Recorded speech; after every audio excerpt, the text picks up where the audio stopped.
there more than meets the eye. Dark clouds had taken over the western sky by the time the yellow school bus reached the intersection of Texas 29 and US 281. This marked the halfway point of their trip. 36 basketball players, 3 coaches, and 3 student trainers were traveling northwest on a 3-hour journey through the hill country to play their final district game, with the hope of a district championship at stake. The Mustangs were leading their tough district with 1 loss, while Coach Tim Kelly's Cougars and the Bulldogs were tied for second with 2 losses each. If the Mustangs won their game that night, the results of the Cougars' Yellow Jackets game would not matter for the playoffs. However, if the Mustangs lost and the Cougars won, they would have to play a game to determine the district winner. If the Yellow Jackets won and the Mustangs lost, there would be a 3-way tie, and they would have to flip a coin to decide the district representative. Both teams understood that the Mustangs losing to a team in 6th place was unlikely, but they were ready to play. They were cautious because Austin weathermen had been predicting the rare occurrence of freezing rain. They even mentioned the possibility of blizzard-like conditions, but everyone laughed it off. That almost never happened. The morning forecast had said that any freezing conditions wouldn't hit the western hill country until after midnight, so they were hurrying to get the game in before the weather turned bad. If the storm came as predicted, it would follow them home without causing trouble for the bus. Still, weather forecasts about a cold front meeting warm, moist air could be tricky. It had been nearly 8 hours since Coach Kelly last heard an update. When he checked at noon, the Bulldogs coach told him that the forecast hadn't changed, so the games were still happening. So, here they were, driving into a winter storm in an old school bus with a weak heater, hoping for the weather to hold long enough for them to play and get home safely, likely well after midnight. Coach Kelly parked the bus next to a large convenience store. He stood up to face the students and reminded them to represent their school and families well while they were inside. He told them that the bad weather coming meant they might not have a chance to eat after the game, so it was a good idea to grab some snacks now. They could eat a burger or something filling at the concession stand after their team played. The 2 assistant coaches went inside with the players to make sure they behaved in the store and to ease the worries of the staff that they might cause trouble. They were confident that the well-mannered kids would not do anything wrong, but it was wise to keep the store staff happy, so they waited by the doors until all the kids were back on the bus. Coach Kelly stood up, stretched, and walked around to get his blood flowing before driving the last 90 minutes to their destination. As he walked near the bus, he looked over the tires and checked for any leaking fluids. It was important to avoid a flat tire or any breakdown during this trip that featured winding roads and steep hills. He turned to look at where they were headed to the northwest, and noticed that the clouds were getting darker and closer in just a few minutes since he last looked. The speed at which the clouds were rolling in made him doubt the weather forecast about when the storm would arrive. He wished he had one of those new mobile phones that someone had invented years ago, but big companies didn't want to take the risk to build the expensive networks needed to make them work everywhere. Tim thought differently and planned to invest in the first company that took a chance, but for now, no one seemed willing to do anything but talk. Maybe he should invite those company leaders to join him on some of these trips so they could see how much they were needed, especially in rural areas. The players, trainers, and coaches were coming out of the store, so he hurried inside to use the restroom. As he left, he stopped to thank the cashiers for their kindness, and they praised him for the good behavior of the team. The store manager said, "It's always a pleasure when your buses stop here, Coach. You can see that the parents have done a great job raising these kids, and you coaches make sure they represent your school well."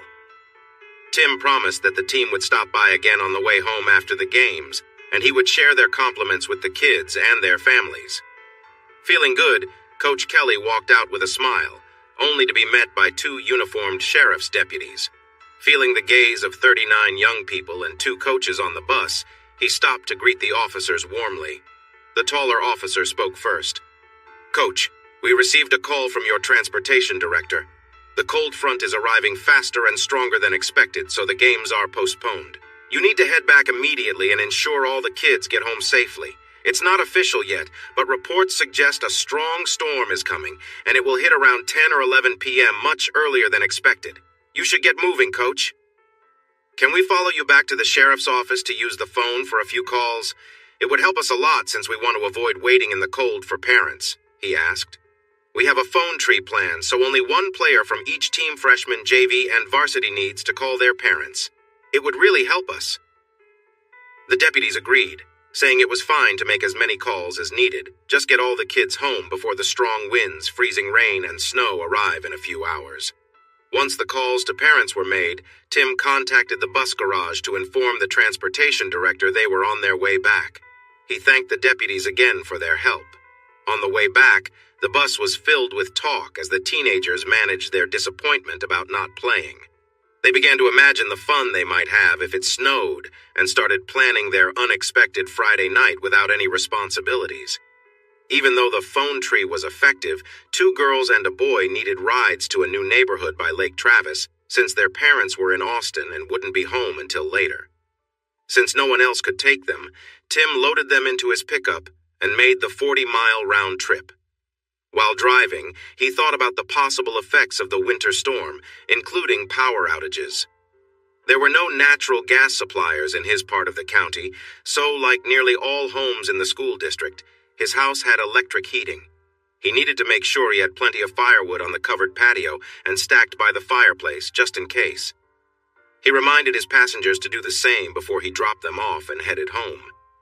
When he pulled into the carport around 8 p.m., he noticed the only lights on were in the living room. This likely meant his 2 young sons were already in bed. He and his lovely wife, Karen, would now have a much-deserved chance to relax and enjoy some quiet time together in front of the fireplace.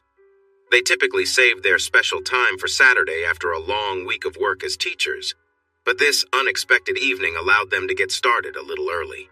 After 3.5 months of football practices and basketball games every Friday since football ended, having a whole weekend together felt wonderful, even with the blizzard outside. They truly deserved this time. Karen was a talented kindergarten teacher who always found ways to help each child learn. Tim was the top science teacher in the area, an assistant football coach, and the head basketball coach. Their commitment to their jobs made them respected by their students, parents, and colleagues, but it also meant they had less energy for their marriage during the busy week. Saturdays and Sundays were for family during the day, and for each other at night. Sometimes they went out for a date night, but usually they enjoyed family time all day and spent the evenings together at home. After getting home, Tim filled a wheelbarrow with firewood from the pile by the fence and stacked it neatly by the wall under the covered patio. He worked hard, making the pile 6 feet high and 8 feet long. Just to be sure they had enough, he brought in one last load before parking the wheelbarrow near the sliding glass doors. Quietly entering through the laundry room, Tim hung up his coat and tiptoed through the kitchen toward the living room. He wanted to surprise his beloved wife while she was resting on the couch, likely dozing off while watching TV. He hoped she would be dressed in something special under the warm blanket instead of her usual comfy pajamas. However, as he entered the living room, he found their favorite babysitter, Sharon, sitting on the couch. She jumped when she saw him. "Coach, what are you doing here? Don't you have a game today?" Tim was taken aback because he thought Sharon was away at college after graduating early. "Hi, Sharon. The game was called off because of the storm coming. We'll reschedule for Tuesday if necessary." He then asked, "What are you doing back here? Why aren't you at school? And where's Mrs. Kelly?" Sharon looked a bit surprised. "I'm living at home and going to community college this semester. I'm taking some general courses before I start at UT to save money." "Mrs. Kelly went to your game," she added. "I guess you missed her on the road. I hope they are okay. I don't think they knew there was bad weather." Her voice faded as she saw the worry on Tim's face. "Sharon, just to clarify, Karen and some others went to our game tonight. They have been going to all our out-of-town games, and you've been taking care of her kids. Who is they?" With wide eyes and a look of shock, she covered her mouth and said, "Oh, no. They haven't been going to your games? We've been... Oh, no, Coach. You have to believe me. I didn't think about that. I'm so sorry. I should have known better. I feel terrible." Sharon, you're not terrible, and let's not jump to conclusions. Who is they that she's been going with? Looking down, she quietly said, Coach Rogers asked me to babysit. I don't know who asked the other girls. He said it was easier for him since your wife is at the elementary school. The first time I babysat, it was just him and her. I should have been careful and told you. You both always seemed so happy that I didn't suspect anything. I'm sorry, I should have said something. You said the first time. Who else has been involved? I've only babysat 3 times. 2 days after Christmas when your team played in the holiday tournament, and tonight. The first night they went with Coach Rogers. Then they said they were going with Coach Slaughter and his wife. Tonight, I only saw Coach Rogers, but Mrs. Kelly mentioned they picked up Coach Slaughter and his wife on the way. Coach Slaughter even spoke to me at Dairy Queen today. He told me he needed to be there since he's the athletic director, and his wife liked for Mrs. Kelly to go, so I didn't think much of it. She paused and seemed lost in thought. There were other babysitters for the other games, but Coach Rogers asked us not to discuss it among ourselves because your wife didn't want anyone to feel bad about not being chosen. Looking back, we should have been more suspicious. But you did share information among yourselves, Tim asked. Yes. Since I graduated in December, I don't see my friends much, but we still get together every week or two. When we do, we can't help but talk about your little boys. They're so adorable that we love sharing stories about them, Sharon replied. From those talks, you learned that my wife was going to all the out-of-town games with Rogers and the Slaughters? Tim asked for clarification. Yes, Sharon confirmed. Tim studied Sharon, noticing she looked increasingly uncomfortable. He asked, When did he pick her up tonight? He dropped me off at 4 o'clock and they left shortly after, Sharon explained. Mrs. Kelly had a casserole ready for the oven and asked me to feed the kids at 6. She mentioned that she wouldn't be back until around midnight since the game was quite far away. Tim let out a sigh. Sharon, can you stay here until one of us comes back? It's possible they didn't know the game was postponed and went ahead anyway, or maybe they learned the news before leaving and stopped at Coach Slaughter's house. They could have also stopped for food. There are too many reasons. I'm going to look for them before the bad weather arrives. If she calls, please don't mention anything about the game being postponed or that you saw me, okay? By the way, what was Coach Rogers driving? She replied that she was busy until midnight but planned to stay. She also told him they left in Coach Rogers' pickup. Where will you search? There are so many places. I have no idea where they might be, so I'm going to drive back to the high school to see if Coach Slaughter's car is there. Then I'll drive around to look for it. I'll also try to find out from the transportation director if they got the message about the game being canceled. If they did, I'll check homes, bars, and restaurants instead. Sharon, I promise I'll come back here to help you and the boys. I won't leave you alone during the storm. She smiled at his words, but then frowned. What will you do if you find them, Coach? Please don't get mad and do something that could cause trouble. You are my favorite person, and I don't want anything bad to happen. Tim reassured her. Sharon, you didn't cause this. Don't worry, I just want to make sure they are okay. There could be a good reason for all this, and I'll listen to her, but I don't intend to cause harm, just have a talk. She nodded, and he asked her to check on the boys and to get the flashlights and lanterns from the guest bedroom closet in case of a power outage from the storm. As she headed down the hall, he opened the coat closet by the door. He took out a pistol, a shotgun, and a lever-action rifle. He brought the guns to his truck, returned for his bag of ammunition, and put on a heavy coat he had gotten for a hunting trip in Colorado. He built a decent fire in the fireplace, lit the wood, and closed the screen. Pulling a wool cap over his head, he turned to find Sharon standing behind him with a flashlight. He told her, Maybe you should get in bed, cover up, and rest. We might be up late tonight. That way you will be close to the boys' room in case they wake up and need something. Keep the phone by your side, keep the fire going, and if someone calls, act as if everything is normal. I'll be back soon. She placed her hand on his arm, looked into his big blue eyes, and reminded him to be careful. Then, she walked down the hall to the bedrooms. He grabbed his camera and some film rolls and hurried to the truck. Even with the carport shielding him from the cold wind, it was freezing outside, and the worst of the storm was still far away. Using the soft light from the kitchen window, he put on his belt and prepared his equipment. He made sure everything was ready before stepping into the pickup.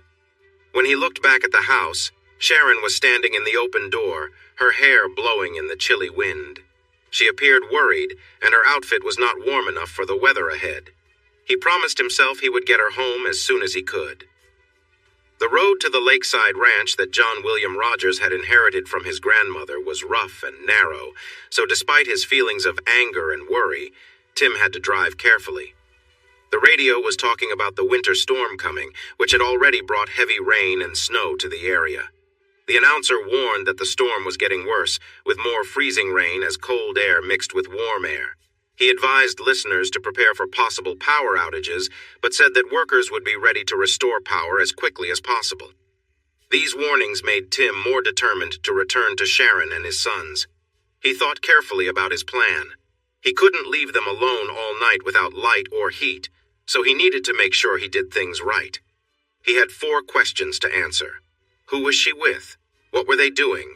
How long had it been going on? And why? Even if he had to be firm, he would find out the truth. The pickup was warm, but he felt nervous inside. Before reaching the last house on the road to the Rogers Ranch, Tim slowed down and turned off his headlights. He didn't want anyone to notice his truck or suspect that another vehicle had visited the Rogers Ranch house. The house was set back from the road but was brightly lit. From his spot, he could see the TV on in the living room and the heads of the old couple sitting on the couch, their backs turned towards him.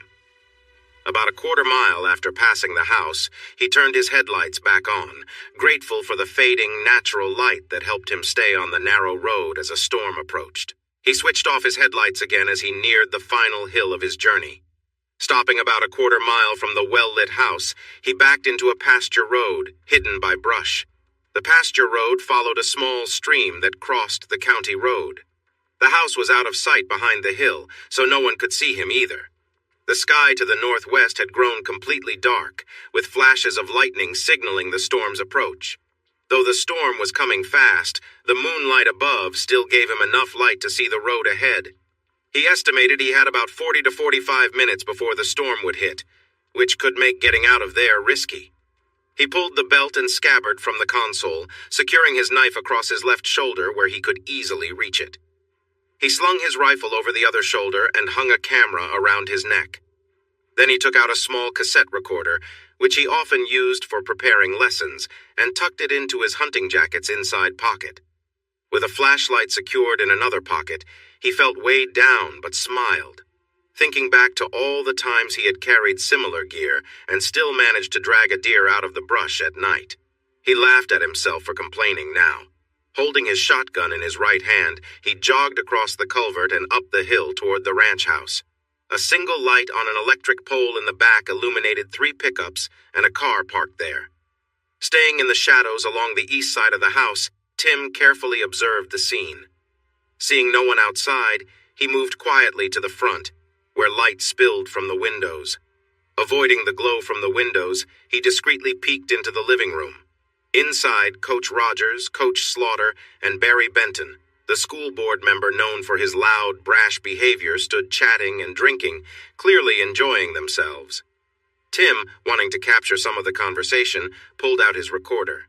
He knew one of the windows in the old ranch house was often left slightly open, so he set the recorder on the ledge beneath it. The laughter quieted for a moment, and then he overheard Benton make an inappropriate comment, his voice loud and obnoxious as usual. Tim shook his head, aware of the kind of people he was dealing with, but kept his focus on gathering the information he needed. "Thanks for inviting me again, JW and Steve," Benton said. "She sure is," Slaughter replied with a grin. "A lovely and energetic woman, and thanks to JW and me, she's become the life of the party around here." "Yeah? How'd you two get her interested?" Benton asked, curious. Slaughter leaned back, recalling the story. "It all started last summer at the coaching workshop in Dallas. She was always around, wearing these cute little outfits. She had a way of catching everyone's eye, especially when we saw her relaxing by the pool. I remember telling JW, we've got to get to know her better. So we came up with a plan. Her husband Tim was supposed to go out with her one night, but I arranged for him and the new coaches to attend the All-Star game instead. That threw a wrench in their plans, and she wasn't too happy when Tim called her to explain. She was already dressed up and waiting at the bar," Slaughter continued. I apologized when I saw her and explained it was work-related. I tried to make it up to her by buying her a couple of drinks, and we ended up talking in a quieter part of the bar. We were alone, and after a while I got her to dance with me. I kept the conversation going, and before long we were getting along well. But she wasn't too comfortable with things going further, so she excused herself and left.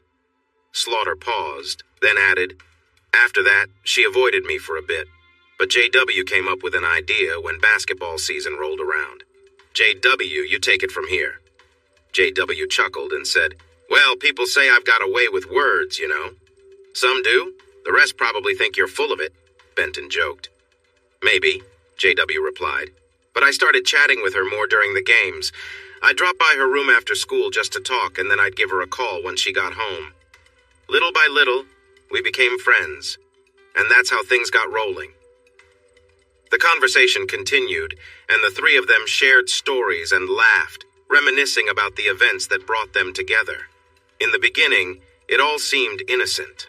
I was charming, offering compliments and teasing remarks about how her husband was often away, leaving her to juggle the responsibilities of raising the kids, managing the house, and working full-time. It was the usual back and forth of flirtation. Over time, the flirting increased, and by early December, we were frequently talking late into the night.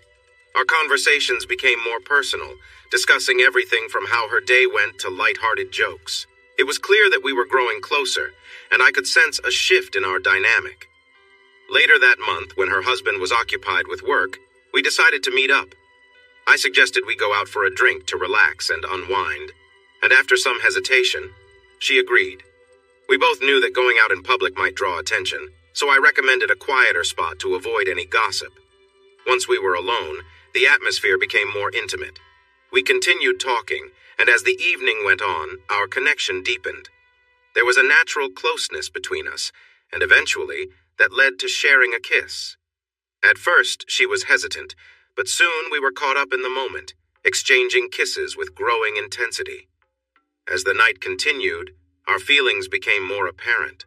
The bond we had been building over weeks came to the surface, and we spent time together, lost in the connection we had created. It was a night of shared emotions and mutual understanding, but in the end, it was clear that things had moved too fast. After a while, she got up, said it was time for her to go home, and we parted ways. I called her the next day, but she didn't pick up. I knew the team had a game that night, so I arranged for a babysitter and told her to get ready because we were going to the game in Taylor with Coach Slaughter, his wife, and some of the other parents. She seemed doubtful at first, but when I mentioned the parents, her mood lifted. 15 minutes later, she came back wearing her favorite blue dress and white boots ready for the game. However, instead of heading toward Taylor, I turned toward my place. She got upset. I handed her a drink in a large cup and let her vent. Then, I calmly told her that I had recorded what happened the day before, and if she didn't go along with tonight's plans, I would send the footage to her husband. She cried, but I reminded her how much fun she had yesterday and promised tonight would be just as enjoyable. I also mentioned a special gift I had for her. After a while, she drank the entire cup, stopped crying, and cursed at me for a good 10 minutes. Despite her anger, she eventually stepped out of the car and followed me inside the house. We shared a kiss, and though she resisted at first, we spent the evening together. Coach Slaughter, who had been watching from the kitchen, joined us after a while. She initially struggled, but over time she gave in and relaxed. We all spent the evening together, though she insisted it wouldn't happen again. The next day, we told her we'd come by again after the bus left for the tournament. She said no, but when we arrived, she was already dressed, waiting for us. JW drove while we sat in the truck, quietly exchanging stories. The conversation shifted to a memorable day at the ranch. JW corrected Steve, laughing a little. He forgot to mention that she was all dressed up when we left her place. Before we even got far from town, she had already let loose, not caring much about anything around us. We did get a few honks from passing cars, but she didn't mind. We were all just having a good time, caught up in the moment. There was a pause before JW continued. It was one of those wild days where everything felt out of control, but no one seemed to care. It was just intense. That day was also when Frank Hughes, her principal, got involved. When we arrived at the house, things escalated quickly. It was a chaotic scene, full of emotions and intensity. She felt torn between what was happening and the pressure of her job. Frank made some heavy-handed comments about her work and upcoming evaluations, trying to use his authority to influence her decisions. Afterward, she admitted to us that she'd been feeling overwhelmed. The stress from work, home, and the expectations put on her were too much. She ended up trying to bury her feelings by working harder and trying to meet everyone's demands, but it was clear she was struggling. Frank, trying to sound like he was in control, hinted at more demands. He mentioned expecting her to stay late at work for meetings, but it was obvious there was more behind his words. He was manipulating her, using his position to get what he wanted. Benton, curious, asked, "What do you think will happen if her husband finds out?" Steve, never one to miss a chance for a joke, replied, "Maybe he'll get upset and leave. Then we can take her in full time." He chuckled, but JW was quick to add, "We're not trying to let him find out. Word is he's not someone to mess with. People say he's got a rough side, and you don't want to be on the wrong end of it." Benton, ever confident, added with a smirk, "If he causes trouble, I've got ways to deal with him. No need to worry about that." With the tension thick in the air, the conversation ended, leaving everyone wondering what might happen next. Tim struggled to keep his emotions in check as he leaned against the building, working hard to calm himself enough to proceed with his plan. The wind picked up, and he felt a few drops of rain hit him. He retrieved his recorder and quietly made his way around the house to the bedroom Frank had come from. The windows were slightly open, and the curtains and blinds were drawn back, giving him a clear view and allowing him to hear everything inside. Even though Tim knew what he was going to witness, seeing it still shook him deeply. He couldn't believe that the woman he had once cherished, his wife and the mother of his children, could be involved in such a betrayal. His stomach churned, but he steadied himself and began taking pictures, his mind set on gathering evidence for what needed to be done. In the bedroom, two men stood beside the bed where his wife was with another man. The younger man was unfamiliar to Tim, and one of the men in the room was filming the scene. When the younger man finished and stepped away, Tim recognized him as Larry Barnes, someone Tim knew through work. Larry made a rude comment about how Tim couldn't satisfy his wife, mocking him openly. Karen, who had been involved in the situation, stopped the next man from approaching her and playfully asked Larry to come back to her. Larry, clearly amused, laughed and made light of the situation but didn't return to her side. Tim's heart was heavy as he continued to document what he saw, knowing that his life had changed forever. After dealing with the situation, Karen said, "If we were married, you wouldn't be able to meet my needs either, would you? You are my 5th partner tonight, and you didn't come close to satisfying me. I've been with you, just like I did with the others, and then I will keep going if you can keep up." She continued, "Larry, you may think highly of yourself, but let me remind you, you have not measured up. You can't compare to Tim, who lasts much longer and knows how to really please me. If I gave Tim another chance, he would be right back here within minutes." With a firm voice, Karen said, "If you ever speak poorly of Tim again, I won't hold back." With tears in her eyes but strength in her voice, she added, "It's not Tim's fault if I have high desires, but he knows how to take care of me better than you do." Larry responded with an insult, and she simply said, "Exactly," as he left the room looking defeated. Feeling the tension lift, Karen got off the bed and moved to the restroom, then into the living room. Tim returned to the window just in time to hear Karen say firmly, "I'm done. I need to go home now." Her friends were not happy to hear this. Steve, JW, Frank, and Benton took turns trying to change her mind, promising to keep Larry away if she stayed a little longer. JW came over and put his arm around her. "We promised we would send you home happy, not upset. Just have a drink with us for a bit, then we can figure out what to do next. There's no hurry. We all care about you, and we want to make sure you have a good time. Plus, if we manage to film this 5-person scene tonight, we can take a break for a while after that." JW told Larry, "You need to apologize to Karen for what you said earlier, then grab your things and head home. We wouldn't want your wife worrying about where you are, would we?" Tim was almost finished with the second roll of film, but with everyone trying to convince Karen to stay, he quickly decided to slip into the bedroom and grab the videotapes from the cameras they used. When Tim entered the bedroom, he quickly removed a tape from the tripod near the foot of the bed and replaced it with one from a stack of blank tapes sitting on a chair. He did the same with the camera that had been left on the bed. As he was about to leave, he noticed more tapes on the bookshelf by the door. He grabbed the pillow that had been on the bed, removed the case, and stuffed the pillow under the bed. Looking over the tapes, he chose the ones labeled KK and added another marked Highlights. Then, without paying much attention, he grabbed several other tapes and stuffed them all into the pillowcase until it was full enough for him to tie and carry. Stepping back outside, the cold wind hit him hard, now mixed with freezing rain and sleet. Tim realized he didn't have much time. He hurried back toward his truck, carrying a shotgun in one hand, the pillowcase in the other, and a rifle slung over his shoulder.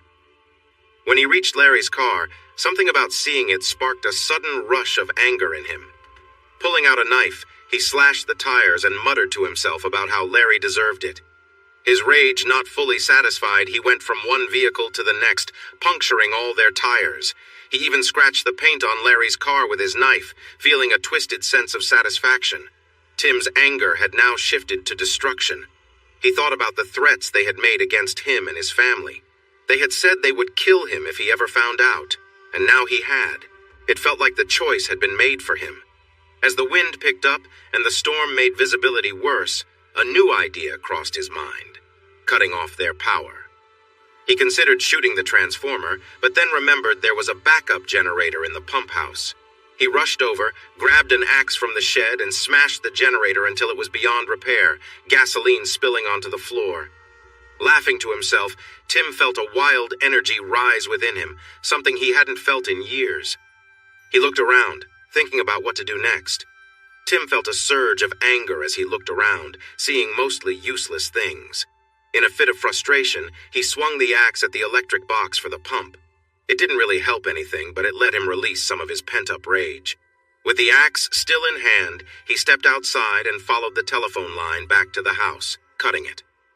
Without a phone, they wouldn't be able to call for help when they realized their vehicles had no tires. And once he took out the transformer, they would find themselves in deep trouble. He started to think about revenge. The big question was whether he could actually go through with it, knowing it could hurt the people he once cared about, including the mother of his children. Standing in the blizzard, he looked at the brightly lit house. Inside was the woman he had loved for 6 years, and he couldn't help but feel a mix of sadness and anger. The house contained several men who were around her now, men he knew well. Even though Larry had tried to get rid of him, no one came outside. Tim decided to take one last look for himself. He caught sight of Karen in the bedroom, and the sight filled him with rage and hurt.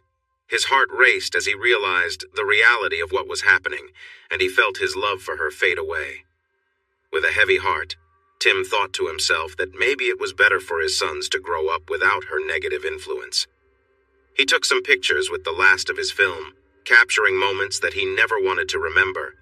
The scene was chaotic, and he turned away from it, trying to gulp down the anger as he walked back to the pole. Against the fierce wind and with the sky cracking with lightning, Tim stepped back a few paces and aimed his shotgun at the transformer line.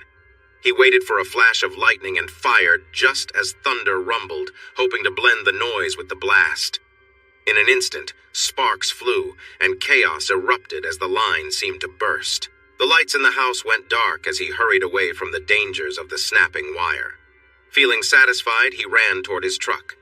Once he reached the edge of the brush, Tim paused and glanced back at the house through the swirling snow.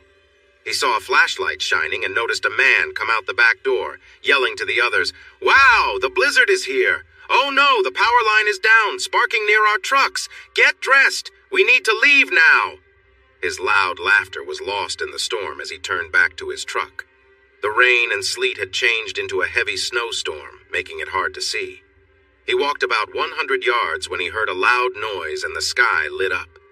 Looking back, he saw a fire burning somewhere behind the house, likely in the pump house or one of their trucks. He chuckled and kept going. The bushes on each side of the road helped guide him through the gully to the pasture road, where he finally saw his truck through the snow. It was covered in ice, and even with the strong wind, snow stuck to the ice. Tim started the truck and turned the heater on high. He reached under the back seat, pulled out a can of dicer and a scraper, sprayed the windshield, windows, and mirrors, and scraped them clear. He got back in, engaged the four-wheel drive, and headed back toward town.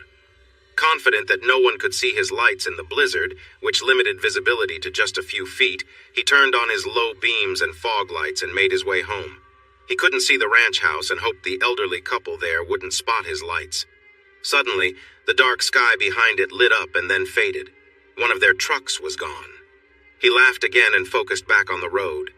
It was slow going, but he made it off the dirt road and onto the pavement leading to town. There was no traffic, but he had to drive cautiously because he could barely see a few feet in front of the truck. The headlights shone brightly but quickly disappeared into the falling snow. As he drove, he thought about the unusual group that his wife was involved with. If he found her with someone handsome, he might have understood, but not this group of unappealing, out-of-shape men. What was going on? J.W., the first man involved, was shorter and heavier than Tim, with an average build. He may have been nice-looking years ago, but he now looked older than his age. Steve was about 5'8", tall, and looked quite heavy. He might have had some advantages, but his size was a clear issue. Frank was 6'2", but very thin, with noticeable features and an odd hairstyle. Frank was also older, and Benton was shorter and heavier with a lot of features that didn't help his appearance. He worked as a lawyer, but most of his money came from his family. His current wife was his third, and after losing a lot to his first 2 divorces, he knew he couldn't afford another if this one didn't go well. They had a contract to protect his assets, but he made it very strict if she was unfaithful. She agreed, but wanted the same level of protection for herself. He thought the arrangement would keep her in line while he continued to have fun. However, if the pictures of that wild party got back to her, it would be a disaster for him. John Allen was your average insurance agent. He looked all right in a suit, but without clothes, he didn't impress anyone. He was a bit overweight with skinny arms and legs. His boss, Joe Ward, was even heavier and always wore suspenders to keep his pants from falling down. He often claimed this would be his last job before retiring, but he also liked to brag about his prowess in various areas, so it was hard to tell what was true. Larry was the most attractive among them and was in great shape. He was around Tim's age, while the others were in their 50s and 60s. He wondered why his beautiful wife, who could have anyone, was with these guys. Then it clicked. She was involved with these men for a while, and it started after Christmas. There were mixed reasons, like her curiosity and the influence of people who took advantage of her. Tim felt certain there was no way back for her now. The fact that she was able to keep her activities a secret for 2 months made it clear she couldn't be trusted. This raised doubts about whether she really loved him at all. Among the men, there were coaches, school leaders, and even someone married to his ex-favorite. This new betrayal by them and how they treated his family meant they would face consequences. As he drove home, the streetlights were still on, but he knew it wouldn't last. The strong winds were crashing into trees, and soon the power would likely cut out. Tim hung his insulated pants and parka in the laundry room. He then hid the tape recorder, videos, used film, and camera in the attic, behind some empty moving boxes. It was a close call, but he had kept his promise to be back to take care of his sons and their babysitter before the storm got too strong. The storm had definitely arrived, but he could still wake the boys and take their 18-year-old babysitter Sharon home to her parents. Sharon heard him come in from the laundry room and met him in the kitchen with a worried expression. She hugged him tightly and asked if he was okay. She insisted he take a hot bath and put on warm clothes before he got sick. Tim found it interesting how women seemed to know just how to care for others. "Sharon, it's really bad outside. Won't your parents worry if you don't come home?" he asked. "No, Coach. I called them when the storm started. I told them I would stay here because it was too dangerous for you to drive me home. They said it was all right. We should build a big fire and stay warm until the storm passes, since the power might go out soon." Tim smiled and lifted her chin to look her in the eyes. "You are very smart, Sharon. I can't thank you enough for all you've done for me and the boys tonight." "You can thank me by getting out of those wet clothes and getting everything ready before the lights and heat go off," she replied. Tim noticed that Sharon had already started a fire. He could feel the warmth from across the room. She had also gathered his kerosene lanterns and flashlights, setting them on the coffee table nearby. He took a hot shower while he still could, and dressed in warm sweats. He moved the mattress from the guest room to the living room near the fire, and created a cozy spot on the carpet beside it for his sons using sleeping bags, comforters, and blankets. If the electricity went out, the house would become too cold to stay in bed, so they all needed to gather by the fire. "Sharon, come with me. We need to get you in some warm clothes. Karen has some cozy sweats in her closet. Take a hot shower and then put on some fleece sweats and wool socks. You might want to layer up to stay warm. I'm going to move the sleeping boys onto their spot and cover them with blankets. Please bring some blankets from the king bed in my room when you come back, so we have enough for the mattress, too." Just as Sharon entered the living room with the last of the blankets, the electricity went out. Tim added more logs to the fire, lit a lantern, and he and Sharon sat on the mattress facing the fireplace, with the lantern flickering behind them. She nestled close to him, wrapped a blanket around them, and said, "I like this. The flickering lights create a nice mood, and being held by you makes me feel warm inside." He knew he shouldn't be holding her that way, but he was feeling angry and hurt. She needed comfort. He handed her a large glass of water from the coffee table and told her to drink it all. "I filled up our pitchers in 2 big containers so we have enough water. The city gets its water from the lake, and if the storm gets worse, we might have problems," Tim said. "We need to stay hydrated, especially now. We have enough to drink and even some extra to flush the toilet if we're careful." Sharon drank her water but stayed quiet. He could feel her looking at him. He turned to her and said, "Coach, did you find them?" He held her gaze and replied, "I searched everywhere reasonable. I even drove to the club she likes, but found nothing. I have no idea where they are, but we both know Karen has been sneaking away for 2 months, lying about it. So, let's leave it at that, okay?" What he really thought when she asked was very different. "I saw my wife with 7 other men and took pictures of them together. What did I do next? Something I might regret, but not what I truly wanted, which was to confront them all on the spot." Sharon moved closer and leaned in. "Coach, I turned 19 at midnight. This will be the most exciting birthday I've ever had, or probably will ever have. I'm not scared because you're here, but I might get a little emotional tonight. It's been a rough experience for me. I'm so let down by Mrs. Kelly." He sighed and changed the subject. "We both need some sleep. If you wake up and the fire is low, wake me up and I'll get more logs. I don't want you to go because the wind is strong and the door might not stay closed, making the house colder." Suddenly, Sharon jumped up, grabbed a flashlight, ran to the bedrooms, and returned with pillows for both of them. They exchanged goodnight wishes, slipped under the covers, and tried to fall asleep. Tim knew he should sleep but wasn't sure if he would. He was surprised when he woke up 3 hours later with Sharon sleeping against him and the fire burning low. He gently pulled away from her, put on a long coat and rain boots, and stepped outside to gather wood. The storm seemed to have gotten worse. The lightning and thunder were gone, but the wind was howling, blowing the snow sideways. The air was icy cold, and Tim quickly shut the sliding glass door to keep the snow from blowing inside as he gathered the wood he had prepared earlier. Tim managed to bring the wagon full of wood indoors without too much trouble. He parked it beside the fireplace and got the fire going again. Once it was burning brightly, he checked on his sons, who were cozy and fast asleep. Satisfied, he quietly slipped under the blankets, trying not to disturb Sharon. She didn't wake up but shifted closer to him, making herself comfortable.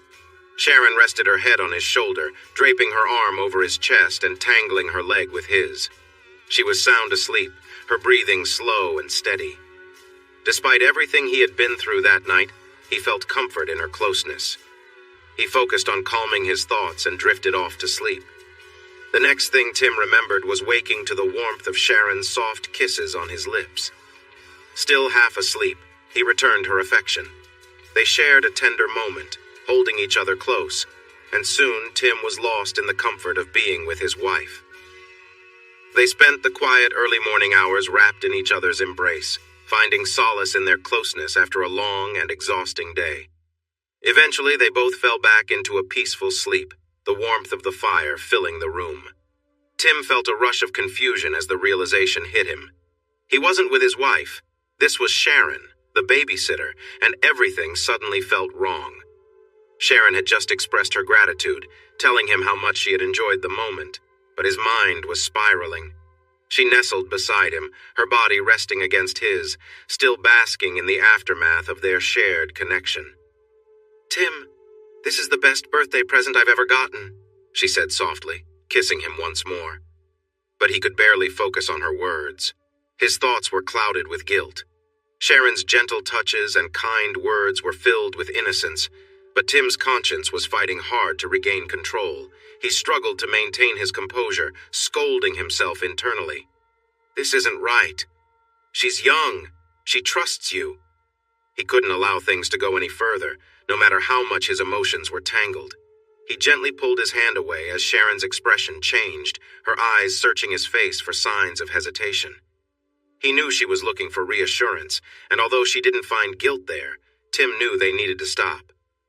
"Sharon, we should stop," he said softly, trying to break the moment as gently as possible. Sharon nodded, though she seemed a little confused. After a moment, she gave him one last soft kiss before moving to the side and getting dressed again, pulling her comfortable clothes back on. Tim sat in silence for a few seconds, trying to process what had just happened. He knew that stopping was the right thing to do, but the weight of his choices pressed heavily on his mind. Without saying anything else, he stood up, telling her he needed to get more wood for the fire before anyone else woke up. From all the times he had seen her in short shorts and her dance team uniform, he knew her legs were among the best he had ever seen. But now that he had seen everything else, he realized her beauty from head to toe was truly special. Feeling a rush of thoughts overwhelming him, he shook his head and turned his attention back to his chores. He pulled his shirt down, found his sweatpants, put on his rubber boots, buttoned his overcoat, and walked to the sliding glass door where the firewood was kept.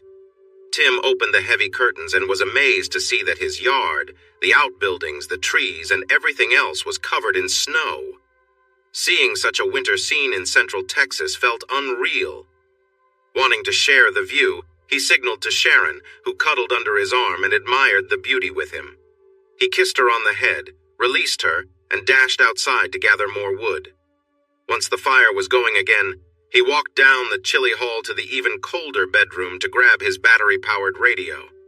The early news was all about the weather, the ice and snow, the fallen power lines and outages, the dangerous driving conditions, and the many closed roads. He listened until he got too cold, then turned it off and returned to the living room. As expected, the boys were up and hungry. Sharon had poured their favorite cereal into bowls, and they were eating at the coffee table while chatting excitedly with her. She looked so sweet talking with the boys, but the way she looked at him when he returned was a clear reminder that she was all grown up. He took a seat beside her, trying to push his thoughts away. Mark and Patrick were so excited they could barely speak. Tim explained that it was kind of like camping, but at home. They cheered and laughed, but then little Mark looked around and asked, "Where is Mommy? She likes to camp with us, and I miss her." "Mark, sweetheart, she stayed with friends last night because the storm made it too dangerous to drive. Maybe she can come home today, but I'm sure she will be here by tomorrow. Sharon is staying because she can't go home either, and you boys can bring all your toys in here to play all day." Both boys protested loudly. It was their first snowfall at home, and they wanted to do all the fun things they had seen on TV. Tim put them off for an hour, but they were persistent, so he bundled them up. Sharon put on one of Karen's ski bibs and boots, and Tim hurriedly pulled on a heavy jumpsuit he wore for hunting. He grabbed the Polaroid camera and took everyone outside. The fun lasted only until the 25-degree weather made building a snowman and throwing snowballs less enjoyable. They quickly hustled back inside. The boys took off their wet gloves and clothes and warmed their little hands and bodies by the fire while Tim and Sharon changed. After their chilly adventure, the boys were happy to play with their toys on the carpet next to the fire. By 10 o'clock, the strong winds had calmed down and a bit of sunshine peeked through the clouds. Tim knew the sun would start melting the snow. He figured that Karen's friends would soon bring her home once they could fix their cars or get a ride. He turned on the little radio again and listened to various reports. A few caught his attention. It was snowing less south of Austin, but it was worse to the north and west. San Marcos and towns to the south were back to normal, while places like Williamson, Bell, and Lampasas counties still had no power, and many roads were closed. The hill country had more trouble, with over 6 inches of snow sitting on top of a slippery layer of ice from freezing rain. The high school where he worked had some damage to its roof, but the police had trouble finding the superintendent for instructions. They asked people who knew where he was to contact the sheriff's office as soon as possible. Tim smiled and quietly hoped that the roof had fallen in on the superintendent and his group. He didn't include Karen in that wish because he didn't want to upset his sons. Her behavior had made his heart hard. Tim thought about what to do next and decided he needed advice from his lawyer who lived nearby. His gut told him to stay home and face Karen and the friends who brought her back, but his mind said he should talk to his lawyer first to avoid making mistakes. In the end, his mind won. "Sharon, boys, I'm going to get dressed, get in the truck, see if the roads are open, and check on the electricity situation. If it's going to be off for a while, we may need to go somewhere that still has power until it comes back on. I'll go alone because I'm not sure how safe the roads are, but I'll be back in 2 hours or less." Sharon looked worried, but he smiled at her, winked, and asked her to keep the boys busy so they would be ready for a nap when he got back. She winked back, her face brightening, and said she would make sure they were really tired, adding that she wanted to enjoy the rest of her birthday surprise when he returned. Tim started the truck and returned to the laundry room. He gathered some important things: his camera, a bag of videotapes, and a tape recorder. Then he went back inside to say goodbye and drove carefully out of their cul-de-sac. The roads were better than Tim expected, and with his 4-wheel drive truck and all-weather tires, he reached his lawyer's house without much trouble. Andy Robbins was only a bit older than Tim. He had gone through a tough divorce a year ago when he found out that his wife was involved with her boss. He discovered this when he returned home to grab some papers and caught them together in his room when they were supposed to be at work. Andy was understandably upset and confronted the man. He got into trouble for it and ended up in jail. When he got out, he found that his wife had emptied their bank accounts and left with their daughter. During the divorce, Andy managed to secure primary custody of his child and a ruling to get his money back. However, his wife and daughter were still missing. He got her boss fired, but then the man vanished too, and people suspected that he was with Andy's wife somewhere, using Andy's money. Because of all this, Andy worked long hours and spent his free time feeling angry and upset. When Tim showed up unexpectedly at Andy's door on a snowy Saturday, Andy was surprised. He listened as Tim shared his own sad story. After Tim calmed down, they talked about what to do next. Andy looked through his law books for similar cases, and they made a plan. Tim wanted to end things with his unfaithful wife, gain full custody of his sons, and avoid losing all his money in the divorce. Andy also had some goals involving 2 coaches and other school officials, but those could wait. Right now, their focus was on Tim's situation. Being an early buyer of a laptop, which had cost him a lot of money, Andy promised to have Tim's papers ready by Monday, if everything worked well. Thinking Tim might have been seen today, Andy suggested he report his wife missing to the police. When Tim arrived at the local police station, he found most officers gathered there. They were surprised to see him and listened closely when he explained why he was there.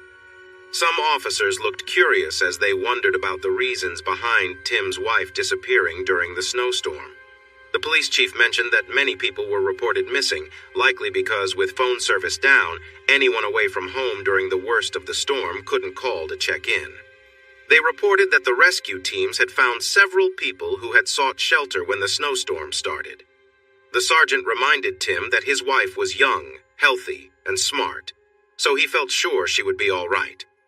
They promised to add her to the list right away, and the police and emergency workers would be looking for her. The chief asked for a recent picture of Karen. Tim searched through his wallet, chuckled, and said, "I hope this doesn't get shared." He handed over the only photo he had, a picture of his wife outside by the Barton Springs pool. Everyone looked at it closely. As Tim was putting it back in his wallet, one young officer quietly commented that he understood why Tim wanted her found quickly. Tim and the others shared a laugh, and the sergeant asked for more details that could help. Tim remembered coming home early after the basketball games were called off. He found his young sons with the babysitter who had no idea where his wife had gone. He mentioned that he searched for her, but when the storm hit, he returned home to take care of his kids and the babysitter. He was going to drive the babysitter home, but her parents asked them to stay put due to the bad weather. Tim explained that he had made a big fire and set up sleeping areas, and they all spent the night by the fireplace. The babysitter was with his sons now, but he wanted to go back to take her home since the roads were getting better in his four-wheel drive. The officers reassured him they would keep an eye out for Karen and wished him luck with his two energetic boys.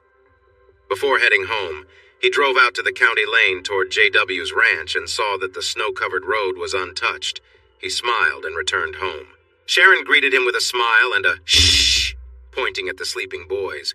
After he took off his coat and hung it up, she hugged him tight and said she was ready for her surprise now.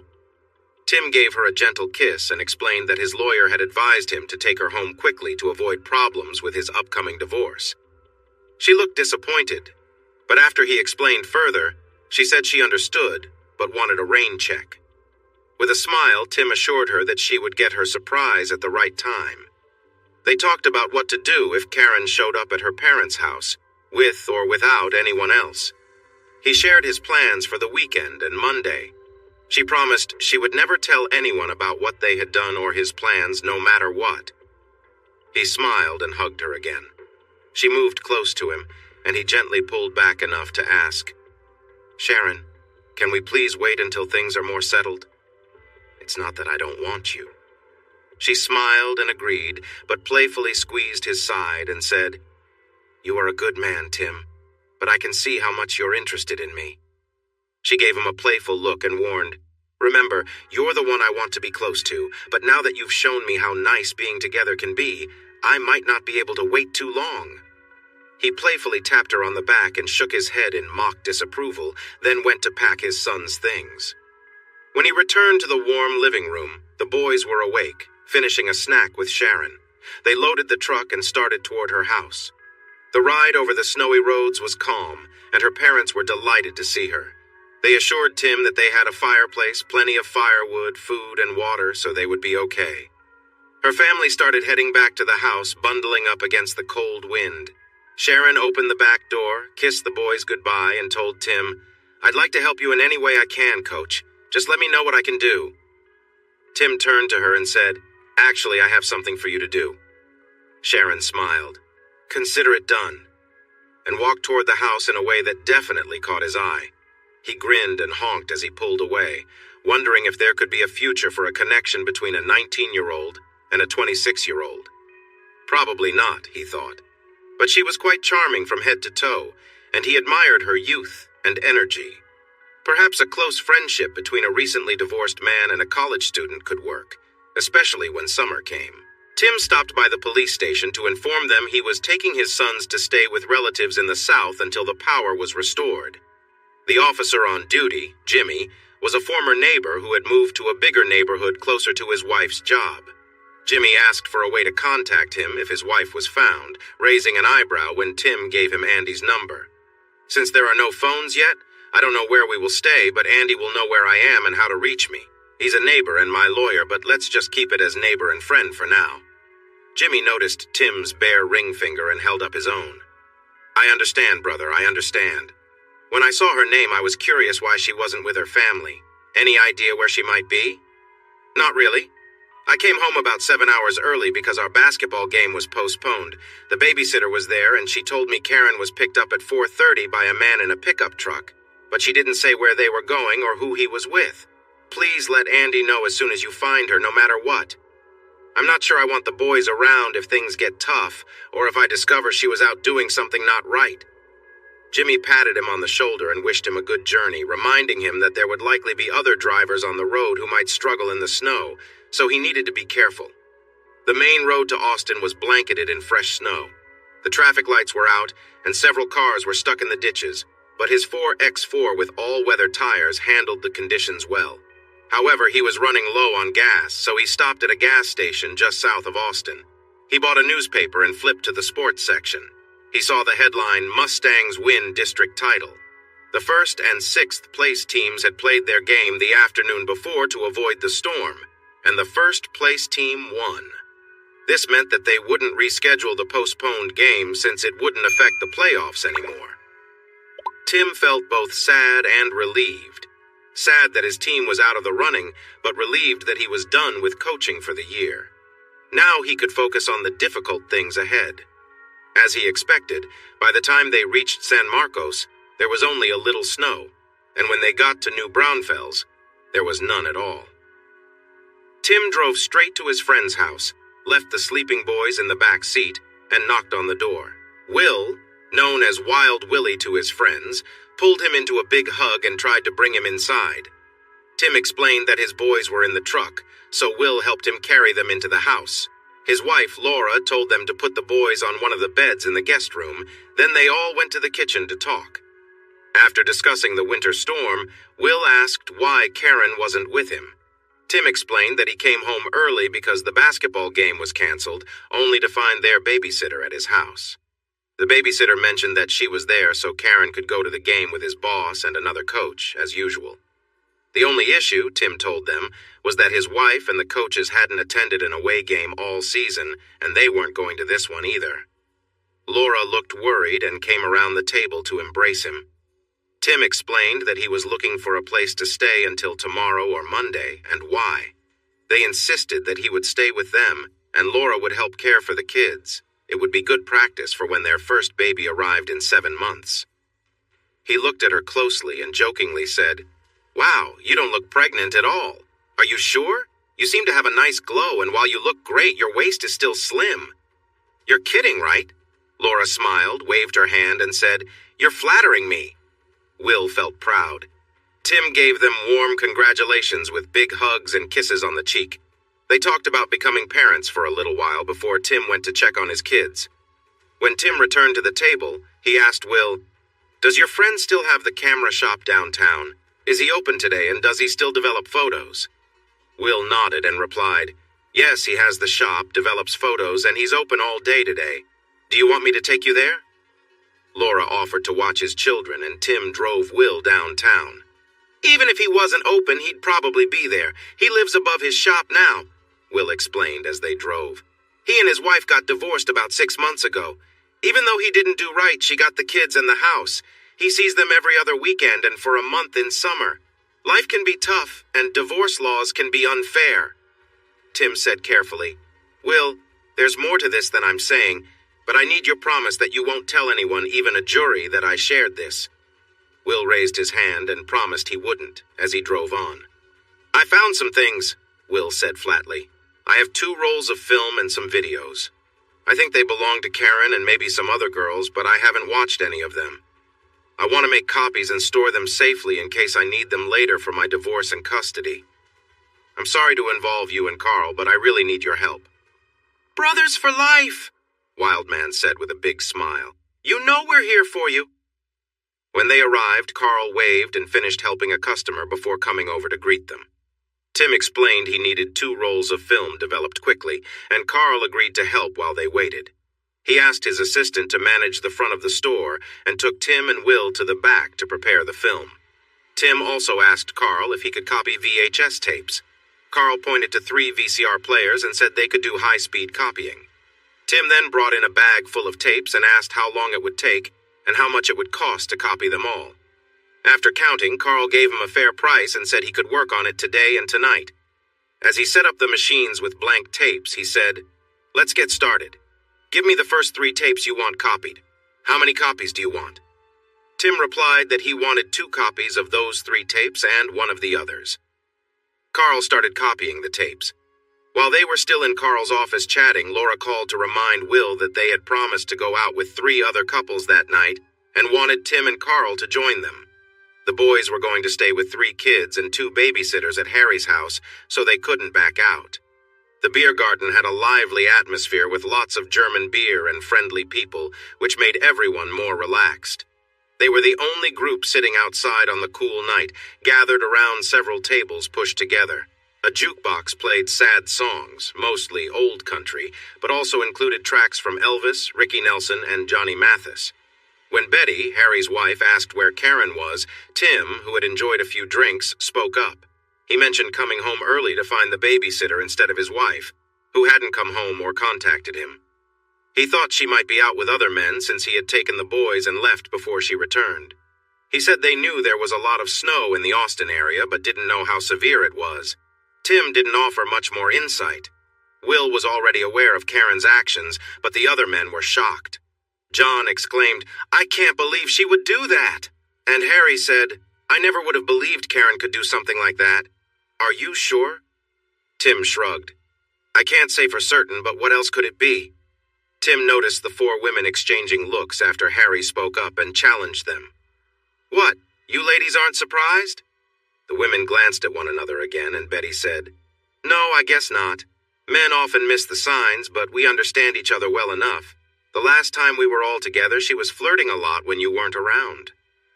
"So what?" Harry replied. "You all flirt too. Does that mean you are seeing other men?" "There are limits to my flirting, and part of it is to remind you how lucky you are to have me," Betty said.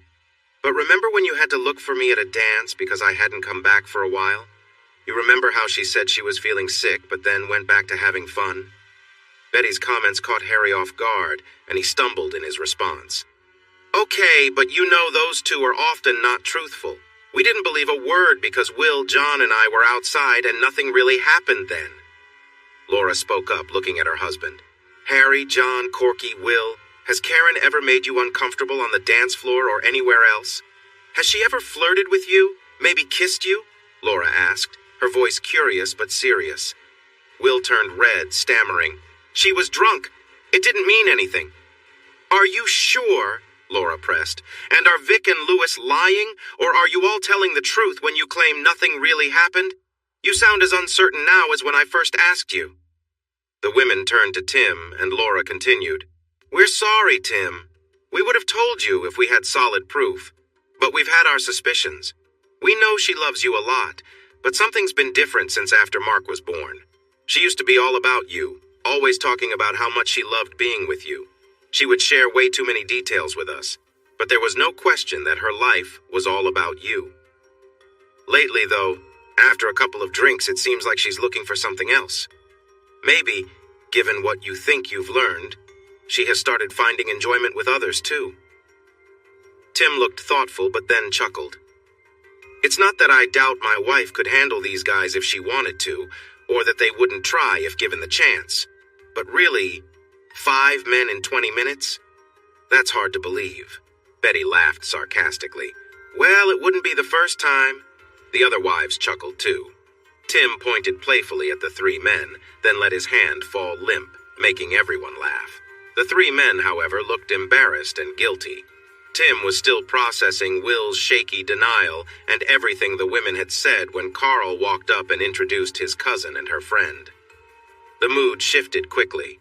Carl's cousin from Tennessee and her friend from Georgia, both students at Trinity University in San Antonio, had surprised him by showing up at closing time, insisting he take them out for the night. He brought them to the beer garden where the group was.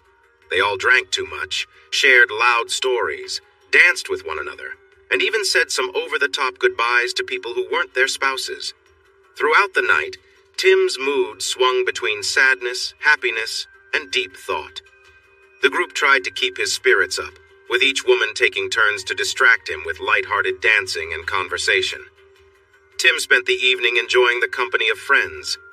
At the end of the night, as everyone said their goodbyes, each of the women gave him a quick kiss, trying to outdo one another. Serena was the last in line and gave him an especially bold farewell, slipping her phone number into his pocket before stepping away, saying, "Call me," with a smile. With the goodbyes finished, the group gathered by their cars, deciding who was sober enough to drive. Wildman, clearly far too drunk, handed Tim his car keys, mumbling, "You drive. I've had way too much and Laura doesn't like driving at night." Laura looked at Tim, assessing if he was sober enough, and eventually nodded in agreement. Wildman got into the passenger seat without hesitation. Tim opened the back door for Laura, but she insisted on sitting in the front to keep an eye on his driving, speaking in a tone that left no room for debate. They squeezed into the front seat, with Tim taking the driver's seat and Laura in the middle. It was a bit of a tight fit, and Laura had to adjust herself around the gear shift, her dress riding up slightly as she settled in. Tim noticed this, but focused on driving. As Tim started the car, he teased Wildman about how easily he'd fallen asleep after drinking so much. Laura responded with her own jab, reminding Tim that since he had bought some of those drinks, it was only fair that he would be the one to help Wildman inside when they got home. The banter between them was light-hearted, and though there were a few moments of awkwardness due to the close quarters, Laura kept her eyes fixed on the road ahead. Tim drove carefully, shifting gears as they moved through the dark, winding roads. Though the situation was a bit awkward, it was clear that everyone was ready to call it a night. The silence in the car, with only the soft sound of the engine and the road beneath them, set a calm tone for the ride home. Tim was more than a little tipsy as he drove, and his thoughts were all over the place. Sitting next to him was Laura, his friend Will's wife, someone he should definitely not be thinking about in this way. Still, memories of Will and Laura's open relationship made him curious.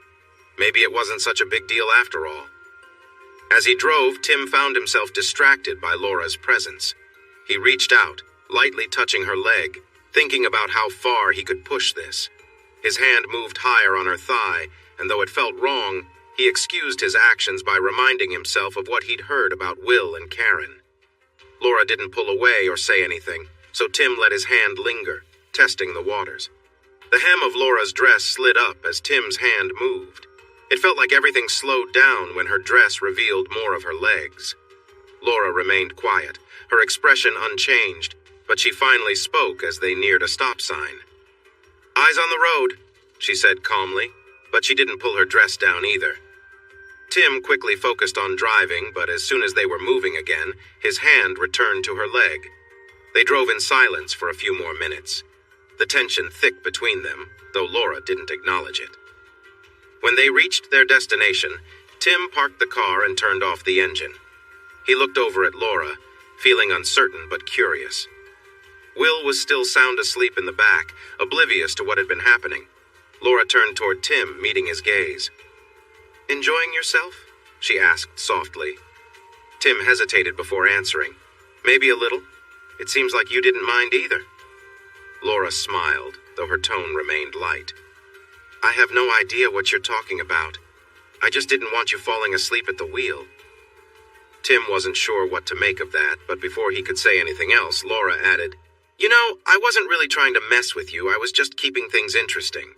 Her comment made Tim wonder what was really going on, but he didn't push it any further. They sat there in silence for a moment longer, the unspoken tension lingering as the night went on. "I could have made you feel worse than that little girl did, but I didn't want you to spend the whole night knowing I was with Will and you couldn't be with me." "It was a nice kiss, Laura, but come on. The kiss that girl gave me was something else. You really think you could have done better?" he murmured close to her ear. Laura leaned in a bit, turning towards him. Tim noticed and felt welcomed. He quickly wrapped his hand around her waist. "You feel nice, but that girl—" "She doesn't have what I have and doesn't know what I know," she replied, pulling him closer. Tim leaned in, kissing her gently. At the same time, he brushed his fingers along her side. She unbuttoned another button on her blouse and pulled him closer again. He sank into the moment, feeling the thrill of connection between them. Laura pulled him closer and kissed him deeply, their lips moving together. She seemed to forget everything else around them in the excitement of it all. Tim was caught up in the warmth of that moment, lost in how good it felt. His thoughts were a mix of excitement and confusion as he realized her husband was right there beside them. He knew it was wrong, yet everything felt so right. What began as harmless flirting had escalated and he felt a strong bond with her. He pulled away slightly, but she quickly sat up, smirking at him. "Okay, Timmy, tell me, how does that kiss compare to your little college girl?" Tim paused, taken aback by her question. Then it clicked. "So you did that just to overshadow Serena?" "Well, that's not the only reason. We owed our spouses after that kiss from Guilty Will. He finally admitted to it after a week," she said as she straightened her clothes. "You're not bad at kissing," she teased with a playful smile. "I always wondered about your reputation. You're decent to look at, but you've never made me feel overwhelmed." "That's not true," Tim responded quietly. "You were definitely enjoying it. I could tell. Maybe I did. Maybe I didn't. But someone had to stay in control. Tim leaned in and kissed her again, more firmly this time. She let out a small sound of approval. As they kissed, Tim's hand gently moved along her leg. She leaned into him for a moment before pulling back slightly. She smiled and said, "You really can't get enough of this, can you? Now let's focus. We need to get my husband inside. That's as far as this goes for now." The next morning, Tim woke up with a pounding headache and a queasy stomach. A couple of aspirin and a big glass of water helped him feel a bit better. His sons were quietly watching cartoons in the living room. Laura was in the kitchen looking fresh and energetic. She had been frustrated the night before since she didn't get to drink, but today she seemed pleased. Tim watched her moving around, preparing breakfast. She wore a light robe and slippers. He walked up behind her, put his hands on her hips, and kissed her neck. "Good morning, beautiful. I really enjoyed that kiss last night. Can I get another one this morning?" he asked with a grin. She blushed slightly but continued working. "Did you sleep well?" she asked, knowing how rough he'd felt the night before. Tim smiled. "It was tough to sleep," he said softly. She turned around and playfully pushed him away, keeping a bit of space between them. He raised his eyebrows and smirked at her open robe, saying, "Nice look, but not as nice as what you're hiding." She gasped, quickly closed her robe, and turned bright red. "Dear, you really can't keep showing off to guests. Someone like Tim might take it the wrong way, especially after the kiss from last night at the beer garden," Will warned as he carefully made his way to the coffee pot to pour himself a cup. Laura felt embarrassed, and Tim thought about how much Will really knew about the kiss. He stepped closer to Laura and held out his cup for a refill. Will smiled and asked, "So, what do you think of my wife? She looks good for being pregnant, right?" Tim joked back, "She looked great from what I just saw, but if you take a nap for a bit, I could give a more detailed opinion, or maybe you could help me out." Turning back to Laura, he encouraged, "Gorgeous. If you would just let that robe open again, or even just take it off, I could give a more thoughtful answer to your husband's question." Laura, cheeks bright red, held her robe tightly and left the room, saying, "You've seen enough. You two can cook your own breakfast since all you do is stare and tease the cook." Will and Tim chuckled as she walked away and quickly went to save the bacon and scrambled eggs from burning. Will took the toast out of the oven and they sat down to eat. Will looked at Tim and asked, "So, what about Serena? Did you two hit it off?" Thinking of Carl's cousin made Tim smile. He said, "Have you ever seen a girl with legs that long?" Will replied, "Maybe I kept getting distracted. Her skirt was so short I couldn't really tell, but they looked long and elegant. I'd need another look when I'm sober to be sure." "Let me ask again. Have you seen a 5'9" girl with longer and lovelier legs?" Tim questioned. Will pretended to think hard and then replied, "Now that you mention it, no. By the way, did she wear flesh-colored clothing or was she just very stylish?" Tim laughed and acted innocent, although the truth was quite straightforward. "Your wife looked stylish too." Will winked and turned towards the hallway, listening to the sound of footsteps on the wooden floor. Laura came back with her hair tied back, wearing Daisy Dukes and a halter top. When they whistled, she confidently said, "I know you two will stare at me all day, so I decided to give you something to look at." Will joked, "That outfit is perfect for indoors, but I can't wait to see your reaction when we step outside in the cold." "Don't you think so, Tim?" "That might be tough to handle, but I'm really looking forward to seeing those goosebumps on those beautiful legs," Tim replied with a playful tone. Laura felt her cheeks warm. She dressed this way to feel attractive, especially during her pregnancy, but Tim seemed to be getting too familiar and she felt tempted. "Hey, Will, can I ask you something? Isn't being intimate while pregnant the best ever?" Will laughed and nodded. "Trust me, buddy, it just gets better until around the 8th month," Tim said with excitement. Will rubbed his hands together, looking eager. "If it ever gets overwhelming, just call me and I'll come help," Tim offered. Will assured him he had his number saved and would reach out if things got tough. Laura looked less than impressed. "You aren't suggesting you would share your beloved wife with him, are you?" Will grinned widely. "Well, it wouldn't be the first time we shared, but no, I will not share my wonderful wife even with my best friend." Laura smiled, and Will added jokingly, "Unless it becomes too much for me." Tim nodded. "I've got your back, brother, ready to help." Laura pretended to pout but then smiled, playfully slapped them on the shoulders, and said they should stop talking about her feelings. She poured fresh coffee for herself and the guys while thinking about what it would be like to share a moment with them. Before she could sit down, the boys called her from the living room, asking her to change the channel for them. Tim winked. "Daisy, we can't wait to see you come and go, so make it fun." She playfully swayed as she walked through the kitchen door. The men laughed, and Tim told Will he was a lucky guy. Karen found her thoughts wandering while Larry was very eager with no real rhythm. She had flirty moments with him at the New Year's Eve party because she thought Tim was giving too much attention to Larry's wife, Jeannie. Jeannie worked in the high school science department that Tim managed, but they seemed a bit too close. Larry quickly became captivated by her. He rushed to get her drinks and danced with her during every slow song. Jeannie obviously felt jealous, and Tim looked annoyed, but she thought his attention was sweet, and Larry was charming. When Tim complained, she pointed out that he was acting the same way with Jeannie, which quieted him down. She was right. There was something between them. Larry started calling her after she got home from work. Just like before, their conversations quickly became intimate. They began sharing personal fantasies and felt more connected with each other. She enjoyed having this power over him, especially since he had a charming wife who her husband liked. She thought it would be a good idea to invite Larry to the next gathering. Larry saw himself as quite the charmer, but she soon found out that he didn't bring much to their time together. He lacked skill, moved too quickly, and seemed uninterested in ensuring she was happy. The others she had been with, though not perfect, had treated her with care and had appreciated her. Larry didn't seem to understand how to make things enjoyable. While they were together, she wondered how he ended up with someone like Jeannie. Fortunately, he was quick to finish, only lasting about 7 or 8 minutes. After that, she could take something to keep herself engaged and spend time with others.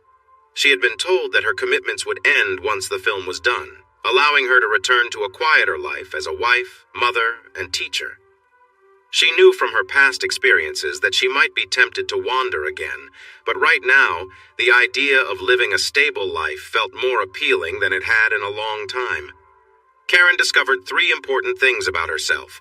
She loved the excitement of attraction, the first time was special, and her interest faded afterward. She felt exhilarated when she first connected with JW, and again with Steve and JW together on the same bed. This led her to think that more could mean more fun, so when Frank asked for a turn at the gathering, she was willing to see if that was true. Being with Frank didn't thrill her much, but with 3 men working together, she finally felt joy. On the way home, JW told her she was in for another exciting experience next time. The surprise was Barry Benton, a successful lawyer and active politician. He was married to a lovely woman but claimed he needed more excitement in his life. He was considerate and tried to make her happy. However, he introduced her to something else that sparked her interest: power. Her first experience with a powerful figure was a senator in Austin. They met in a hotel one afternoon while she was supposed to be at a conference. She felt a rush of excitement being with someone so influential. In truth, he wasn't anything special, but the excitement made it feel important, and she wanted more. Her wish came true when 2 high-ranking officials visited the next day, one in the morning and another in the afternoon. Neither one was impressive, but she made them think they were. She enjoyed the feeling of having a powerful man close to her, and sometimes that was enough to make her feel good, even when the experience wasn't great. On the last day of the event, she had a close interaction with an important man and then spent time with his biggest supporter. As they left, she felt a sense of pride that she had connected with top officials in the state. However, the man that afternoon was particularly unusual, and she told Benton to never ask her to see him again. Her next experience was at another gathering at JW's ranch. There were no officials this time, but Benton and a sheriff had joined, making the group larger. For Karen, the thrill of engaging in multiple encounters had faded. The idea that more would be better was proven wrong that night. After all, she had been with 5 different men without much satisfaction, and she figured the others wouldn't be any better. Now she just felt bored and used, ready for it all to end. Being in the adult entertainment world wasn't as great as it seemed. The only reason she stayed that night were JW's threat to tell Tim what she had been doing, the promise of freedom after finishing the film, and a chance to earn $5,000 from the sales. If she got that money, she would use it for a wonderful family vacation. It would still come from her choices, but it was the best way she could make up for neglecting her husband and kids while chasing after excitement. She had been told that the audience for a specific film would be mostly overseas, and that it wouldn't release in the USA. She somewhat believed it because many films featured more experienced performers, but it still worried her. She decided to finish filming with the other two men quickly so she could go home in time to relax, cuddle up in bed, and enjoy her own company, getting ready for the joy she knew her husband could provide. She recognized her insatiable nature and had come to terms with it, even if she felt it might lead her to trouble one day. Then, her thoughts were interrupted by Larry's remarks about Tim being a weak husband who couldn't take care of his wife, and she responded with anger. Feeling guilty and wanting to get back to her normal life, her anger started to rise, mostly directed at herself, but Larry took the brunt of it. After she sent him running away, she cleaned up, went into the living room to find her clothes, and asked JW to take her home. Leaving now would give her time to clear her mind and prepare herself so Tim wouldn't suspect anything. He never had known, and she planned to keep it that way. She was always careful. They all tried to persuade her to stay, using both friendly talks and strong words, but the only reason she found convincing was JW's promise that filming a specific scene tonight would mean they only had one more short, fully clothed scene left before Beauty and the Beasts was done, and she could be free from her commitments. After having another drink and taking a moment to calm down, she agreed reluctantly. She decided it was best to finish this quickly so she could return to her real life and the love of her husband and sons. Setting up and filming the scene was really challenging. Joe Ward was supposed to be on the bottom, but he was quite large, making it uncomfortable for her. Joe Allen was rather quick, so she had to pretend to keep up with the scene to avoid any issues. Even though she was uneasy about being the focus of Larry's attention, she went along with it because JW and Frank needed the filming to happen. She did warn Larry not to ever mention anything about her role to anyone. Just as they were filming, loud noises startled them, and the lights went out. JW grabbed a flashlight, rushed outside, and yelled about a storm and live wires near their trucks. He hurried back so they could find their clothes in the dim light, and Karen wrapped herself in a quilt to stay warm, knowing it would soon become very cold in the house. While they were discussing how to handle the electrical issues, they heard a loud noise, and the shed outside burst into flames. Panic spread quickly, especially since their trucks were parked nearby. The situation worsened when Benton's truck caught fire, which burned for a few moments before exploding and igniting Frank's truck. With two trucks on fire, JW's truck in front of Frank's and Larry's car parked nearby, fear surrounded them like the flames consuming the vehicles. In just moments, the last truck in the car caught fire, and the flames reached toward the back of the house. This shared fear pushed them to act quickly. They hurriedly grabbed anything they could for shelter and warmth. JW considered going to the bedroom for the cameras and film, but changed his mind when he saw part of the house already burning. Panicking, he rushed back to the living room and led everyone to the boathouse by the lake. They slid down the steep, snowy path, half running and half falling. Upon reaching the boathouse, they quickly looked around. Most of the items there were unhelpful, like tubes and paddles, but they found a propane heater. They stacked boxes, rafts, and other things around the walls for insulation. Then JW lit the propane heater. It didn't warm much in the freezing conditions, but by huddling together and sharing blankets and jackets, they managed to stay somewhat warm. It was still uncomfortable for Karen in her thin dress, but she shivered, clung to those around her, and hoped to see the dawn. As the adrenaline faded, they started to think about their situation. Karen realized she wouldn't be home to check on the babysitter or see her husband. Oh no! How am I going to explain being out all night to Tim? He's going to be so angry. Everyone except JW and Steve shared her worries and began to create a believable story. Most of their ideas were easy to see through, but none of them could sleep. This gave them plenty of time to think and revise their stories. Finally, just before dawn, they came up with one story that Benton believed would hold up, at least against a furious spouse. Since he had agreed to be their attorney and was familiar with their situations, he needed to be pleased with the plan. They questioned each other, practiced, and rehearsed until it felt like their story. Karen knew it had many gaps and was not a strong cover at all, but it was the best they could come up with. Maybe their spouses would be so relieved to see them that they wouldn't ask too many questions. That was very unlikely for Tim, Karen thought, but she knew that telling the truth would mean losing everything she cared about, so she felt it was worth the chance. If things went wrong, she could always admit to the truth and ask for a second opportunity. The long night allowed J.W. to go on and on about the things he lost in the fire.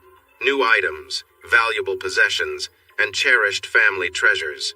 He was heartbroken over the loss of his things, which seemed to matter more to him than the relationships and jobs that everyone else was trying to save. Steve listened quietly for a long time. Then he said firmly, "J.W., while you're feeling sorry for yourself, remember that you also lost all the videotapes and recordings you made. What do you think the investors will say when they find out we have nothing?" Steve's harsh words caught everyone's attention. J.W. leaned his head into his hands, feeling sad. The other men started discussing how to recreate the scenes and improve the movie. Karen sat quietly, listening for a few moments before confronting them with what was real. "The first thing you need is a new leading lady. I'm out. Without any videotapes or recordings, you don't have anything to hold over me anymore. I was foolish to let you charm me, J.W., but I've learned my lesson. When life hits you hard with a storm and a fire in one night, it's a clear sign to rethink your choices. I have, and I won't go back to a path that includes being with you. I'm focusing on what's right for me. You might think about telling my husband what happened. Frank, you might want to threaten my job, but I assure you if you mess with me, the trouble you'll face will be far worse than what happened tonight. I don't know how I got into this situation, but none of you can compare to my husband, so don't come near me again." Half-dressed, tired, and freezing, not one man spoke up against her. It had been fun while it lasted. They all enjoyed her company. But now, she had clearly said she was finished with them. So that was it. None of them wanted the issues she could cause if she involved her husband and the authorities. Besides, they had other options for her role, including some enthusiastic college girls and a couple of other mothers. After the storm, they would still have to deal with the cold reality of explaining why they had been out all night during a winter storm, leaving their families alone and vulnerable, not to mention the burned vehicles in J.W.'s house. As dawn broke, another wave of trouble awaited the group hiding out in the boat shed at the Rogers Ranch. Daylight didn't mean they were safe or that they would soon go home to their families, but it did mean they were closer to being safe. And that much closer to having to tell their unbelievable story to their worried loved ones. On a late Saturday afternoon, an Army helicopter from Fort Hood was searching for people trapped in vehicles when it spotted a burned house and shed, along with some people waving near the lake. A rescue team from law enforcement, along with an ambulance, was sent to make sure the fire survivors were okay. They found that all were suffering from cold and dehydration, but one woman was in the worst condition because of the light dress she wore. Everyone was taken to the nearest hospital for treatment. The others received care for frostbite and dehydration, but Karen had to stay overnight for further checks. The doctor who saw her noted something troubling and asked a nurse to check if she had been harmed and to take some samples regardless of what she said. Karen said she hadn't been harmed but agreed to be cleaned up. The nurse quietly took the samples and cleaned her, knowing that something had happened, either by force or willingly with others. With phone service and electricity still limited, Karen could only lie in her hospital bed, hoping her family was safe, that her marriage was okay, and let her tears flow. When Karen was released early Sunday morning, a police officer came to give her a ride home. She wore borrowed hospital scrubs and a light jacket, and since it was very cold, the officer turned the heater on high during the drive. Despite her situation, the officer noticed her beauty and how even loose clothes looked good on her. When they reached her house, the young officer helped check if anyone was home. Finding no one, he made sure she would be warm by building a big fire in the fireplace. Just before he had to leave for another call, he asked if she was okay and reassured her that he didn't know where her husband was or how to reach him. He informed her that phone service should be back by tomorrow at the latest, and that electricity might be restored later that day. After he left, she found a note on the kitchen table. She read it, and tears filled her eyes. Karen, if you are interested, the boys and I are fine. I have taken them to stay with some relatives who have electricity. There are many things I need to ask you, but let's start with these. Where were you? Who were you with? How long has this been happening? Why? If you are back, meet me at Andy Robbins's office when school ends on Monday. Be ready to tell me the truth. You will only have one chance. Since I will be with my family, you should bring your lawyer. Tim. The tone of the message made it clear that he knew. Panic filled Karen. How could he have found out? She worried that Sharon, who almost idolized him, might have mentioned the nights she babysat, and being the cleverest person she knew, he could easily put the pieces together. If so, it was up to her to change his mind using her charm, his love for her, and his love for the kids to make him believe the stories she and her friends had made up. She could not lose her husband and family because she desired something new. She told herself that from this mistake, she had learned she truly loved her husband, that he was the only man who could fulfill her in every way. It may have been the wrong path to understanding, but now she knew. From this day forward, she would be the best wife and mother she could be for the rest of her life. With that thought keeping her calm, she sat by the fire, wrapped in the cozy quilt they liked to use while watching TV, and practiced the story she would tell to ease his worries and bring him and their sons back home. Jimmy read the report about the rescue of Karen and the 7 men when he arrived for duty.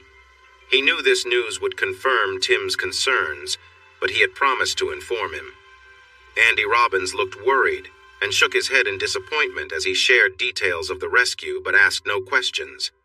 Jimmy explained to the lawyer about the health issues that caused Karen to stay overnight in the hospital and that she was now home recovering. He let Andy know that emergency responders expected electric and phone service to return soon. He asked if someone would check on Karen or if the police should add her to their list of people to visit. Andy said it was only a few blocks away, so he would check on her regularly until power was back on. After Jimmy left, Andy put on his winter gear and carefully made his way to the Kelly home. The joy on Karen's face when she opened the door faded to worry when she saw Andy. She invited him inside, moved 2 chairs near the fireplace, and asked him to sit and talk with her. Karen was glad she had changed into nice but modest jeans and a sweater, hoping that Tim would come home when he found out she was there. Andy was Tim's good friend, but she had noticed the way he looked at her when he thought no one was paying attention. She planned to use his feelings to get information. Sitting nicely but close enough for him to notice her, she moved her chair nearer to the fire. She was close enough that he could smell her perfume. With a worried yet innocent expression, she asked Andy where Tim and the guys were and how she could talk to him. He replied that he didn't know, but Tim would call when the phone was working again. Karen's disappointment was clear, but she quickly smiled and said how happy she would be to see her sons and husband again. The look Andy gave her made her frown a bit. She said, "Andy, I know you have questions, just like Tim does. I won't tell the whole story until I'm with my husband, but I promise it's not what it seems." "Karen," Andy said gently, "the officer told me about you being stuck overnight, the house and cars on fire. That explains why you didn't come home, but why did you leave your kids with a babysitter to go off with 2 coaches Tim doesn't trust for a trip that didn't even happen?" Karen's heart raced, but she stayed calm. She answered honestly, "Andy, we really were going to watch the game. It was important for the team's chances. When we stopped at a store, everyone was talking about the weather and how many games had been canceled, so we decided to come back. We stopped at JW's ranch along the way so he could check on his pipes. Some of his friends were there. We talked and had a few drinks. We were about to leave when the storm hit. You know what happened next, but you don't know that I thought I might not make it. I prayed over and over to survive so I could hug my husband and sons again and tell them how much I love them. There's more to the story, but I want to share it with Tim first. Do you know how I can reach him? I need to find them." Dan felt sympathy for her, but 2 things kept him from falling for her charm. Tim was his client and friend, and he sensed that she wasn't being truthful, although she looked so sweet. She was a skilled actress and a convincing storyteller, and she presented her tale well. Karen clearly chose to fabricate a story instead of admitting the truth and seeking forgiveness. Tim had witnessed the events, and his refusal to believe any more lies would be a problem for her if she persisted. He warned her, "Karen, that's a believable story, but I must remind you that any chance of making up with Tim relies on you telling him the truth, completely and honestly. I don't know how much he understands or how much he thinks, but your version does not match what he believes happened, and Tim is not easily fooled." Karen felt worried by Andy's warning, but she remained outwardly confident that everyone would forgive her once they knew her version of the truth. "Andy, I'm not sure what Tim believes happened, but we know he has a quick temper and can jump to conclusions when he's upset. I'm certain that when he hears the truth, everything will be okay." Andy looked at her with pity. He got up and said he would check in on her in a few hours to see how she was doing. After receiving a kiss on his cheek and a whispered, "Thank you for being our friend," he left. As he drove home, Karen's scent and the touch of her lips lingered warmly on his cheek. After Andy left, Karen changed her clothes and walked through the chilly house, wearing a heavy coat over her sweatpants. Some of the boys' toys and winter clothes were missing. Tim had taken his toiletries and some of his school clothes, indicating he might come back since nothing else was gone. Returning to the warm living room, she added 2 more logs to the fire and lay down on the couch. She felt completely drained from the events of Friday night, not having slept well and worrying all day. There had been excitement in finally being rescued on Saturday and returning home today. She wrapped herself in quilts, enjoying the cozy comfort of her home, which was still lovely despite lacking electricity. Someone had filled several pitchers and 2 large jugs with water, allowing her to drink freely and even flush the toilet when needed. She appreciated the little things, thinking how nice they were. As she relaxed, she drifted off to sleep. Her first dream took a dark turn, waking her in distress. It began happily. She was sitting at a table with her husband and 5 other men. The men took turns bringing her drinks and enjoying light-hearted moments with her. While dancing, they found ways to brush against her, which felt uncomfortable and unsettling. The woman felt conflicted, enjoying the attention but deeply worried about how Tim was handling the situation. She asked him why he wasn't stepping in, and he responded that it was her life and her choices, which made her frustrated. Wanting to provoke a reaction, she began acting more boldly with the others. Eventually, one of the men led her back to the table, but instead of sitting her down, he lifted her onto the surface. He stood close to her, wrapped his arms around her, and kissed her passionately. Her husband watched the scene but did nothing since she wasn't resisting. As the man became more forward, a tense atmosphere built around them. Despite the situation escalating, her husband chose to leave rather than intervene. The event took a toll on her, and when she was alone, she felt a deep sense of confusion and fear. She woke up drenched in sweat, shaking, and overwhelmed with sorrow. She cried until the terrifying images in her mind started to fade. She realized it was just a bad dream, but she worried that if Tim knew what she had done, he would look at her the same way he did in her dream. He would turn away and leave her behind, just like in her nightmare. After she cried for a while, she gently fell back asleep and managed to avoid any more bad dreams. A soft afternoon light filled the room when she woke up an hour later to a knock at the door. Still feeling sleepy and a bit mixed up, she hurried to the door. When she opened it, she found Andy standing there with a big thermos and a sandwich wrapped in silver foil. "I brought you a ham, egg, and cheese sandwich and some coffee," he said. "How was your nap?" Karen knew she probably looked a mess. She hadn't even brushed her hair before answering the door and had slept in her clothes. "Thank you, Andy. Can I wash up first and then join you for coffee and food?" He grinned at her and tilted his head, saying, "Why, you look great to me." She laughed and quickly went to the bathroom. The mirror showed her she was far from looking great, so she set to work to freshen up.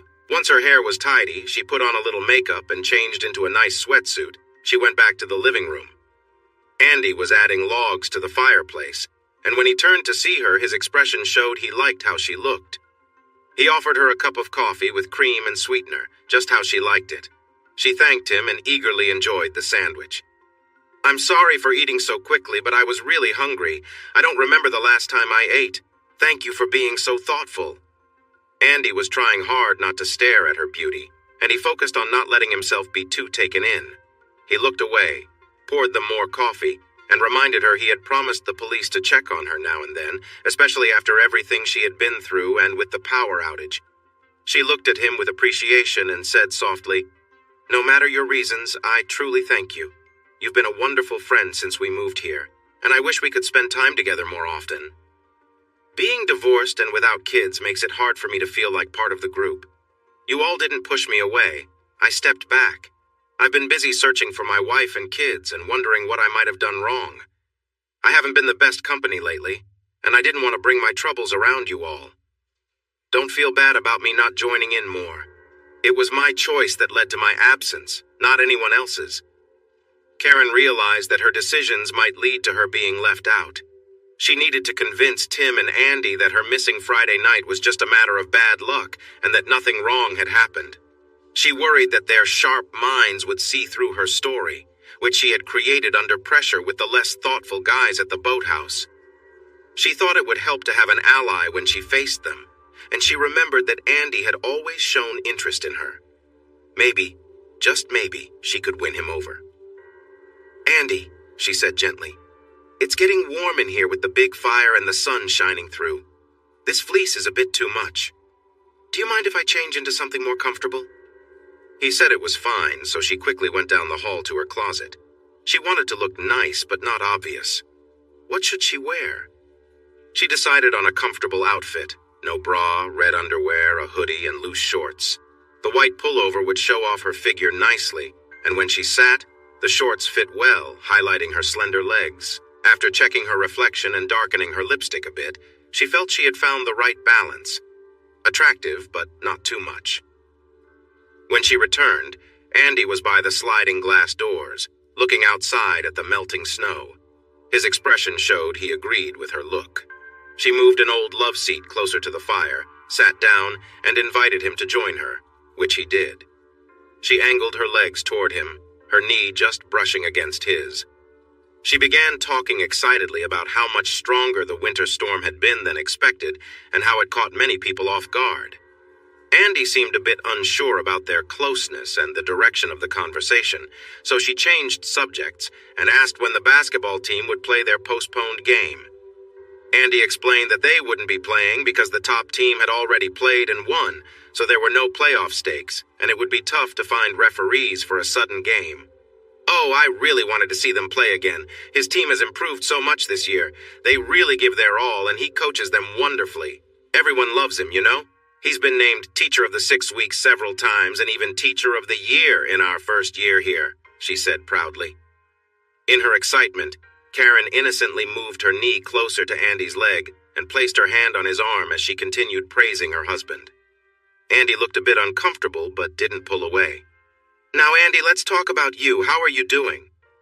I know you're trying to move on from the divorce and focus on getting your kids back, but I sense there's still sadness in you, Andy." "Are you really okay?" Karen asked gently, placing a comforting hand on his leg, letting it rest there. Andy didn't move her hand away. With a heavy sigh and sorrow in his eyes, Andy replied, "I'm managing as best as I can, Karen. Catching them in the act hurt deeply, and the divorce was rough. Losing my kids was the hardest part. If I could go back, I'd do things differently. Maybe I could have stopped it, or at least given it a real chance. But I didn't, and I regret not letting her explain. Now I find myself lost, focused only on trying to find my ex-wife and kids, with nothing else really mattering in my life." Karen, feeling his pain, placed her hand gently on his arm and rested her head on his shoulder. "Oh, Andy, I'm so sorry," she whispered softly, squeezing his hand to offer comfort. The two sat in a moment of quiet understanding. Andy felt her warmth and closeness, but his mind remained weighed down by his past and the mistakes he believed he made. Karen looked at him, her eyes filled with sympathy, silently offering him comfort through her presence. He leaned in and kissed her gently, finding a small moment of peace in her support. Karen returned the kiss softly, wanting to help ease the pain she could sense in him. It was a tender, quiet moment, full of unspoken emotions. They sat there together, quietly sharing a simple connection in the midst of Andy's sorrow. Karen and Andy sat together, enjoying each other's company when they found themselves sharing an intimate moment. As their feelings deepened, Karen flirted playfully, and they shared a few tender kisses. Andy, however, soon realized that things were getting a little too intense. Feeling the need to step back, he gently pulled away, saying he had to leave. Karen, trying to keep things lighthearted, gave him a friendly smile and playfully asked him to stay a little longer. But Andy, feeling conflicted, insisted it was time to go and quickly made his way out the door. Left alone, Karen sighed and composed herself, returning to her daily routine. She took a moment to relax in the quiet room, gathering her thoughts. After a while, she got up and went about her day, leaving the encounter behind her as just another fleeting moment. The scene passed quietly, and Karen moved on with a sense of peace. The brief encounter was now just a memory, and she was ready to focus on what came next in her life. She lay on the couch, deep in thought about her relationship with Tim. She wished they could have fun like they used to, but lately, things had changed. It felt like their roles had reversed. In the beginning, Tim was the adventurous one, always full of energy and ideas. He had experienced so much before they met, while she was still figuring things out. Now, she was eager to explore and connect more deeply, but he seemed hesitant. As she remembered their early days, a smile touched her lips. There was something special about how Tim had broken down her walls. She had planned to take things slow, but each time he held her, all her plans melted away. His presence made her feel safe, and she couldn't help but be drawn to him. On their third date, things moved forward in a way that surprised her. They shared moments of closeness, and despite her nerves, she found herself trusting him more with each touch. By their fourth date, they were growing closer, and she began to let go of the reservations that had once held her back. On their fifth date, Tim invited her for a weekend getaway. They had dinner, danced, and shared soft moments together. It felt natural, like they were building something special.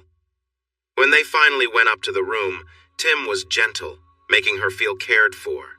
His touch was soft, and every moment with him made her feel more connected. He seemed to know her in ways she didn't even know herself, and for the first time, she realized how much she had been holding back. It was a moment of clarity for her, understanding that it wasn't about rushing, but about truly being present with someone she trusted. Looking back, she realized how much she had grown since then, and how much more she wanted to share with Tim. She longed for them to rediscover the connection they once had, hoping they could move forward together. She had always believed in saving herself for marriage, but after her wedding night, she found herself questioning that choice. Instead of pride, she felt a strange regret for not having explored relationships more in the past. The happiness and excitement she felt with her husband were beyond anything she had ever imagined, and she found herself constantly drawn to him. The guilt from her upbringing and the pressure to wait until marriage faded as her experiences with him grew. Even moments of doubt couldn't stop her from looking forward to their time together. As the relationship progressed, she sometimes wondered about the other men who had once shown interest in her, but she knew deep down that she and Tim were meant to be. They soon got engaged, married, and had 2 children. During her pregnancies, her emotions were all over the place, and her desire to be close to Tim grew stronger, though the physical changes eventually made it difficult for her.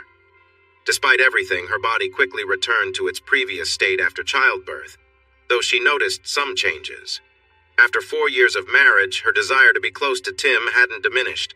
She was often the one to initiate intimate moments, and even though they spent a lot of time together, she sometimes found herself wanting more.